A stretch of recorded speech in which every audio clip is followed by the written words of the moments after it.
Magandang araw mga kapuso, ito po ang mga ganap na dapat po natin abangan dito lamang po sa ating kapatid. Gumagawa nga po si Jacinta ng paraan upang sa ganun ay muling magkalapit sina Chris at Rosel mga kapuso, at dahil nga may business trip si Jacinta sana at si Chris, ngunit ang sakit naman nitong si Jacinta ay bigla na namang pong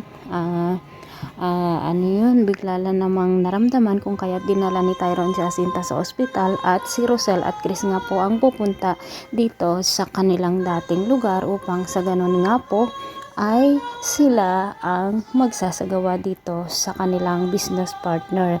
At nang malaman nga po nitong si Bia na si Rosel nga ang kasama ni Chris na pumunta sa Baguio, ay agad-agad siyang sumugod, at talaga naman pong ang ginawa nitong si Bia ay sinabunutan niya si Rosel mga kapuso.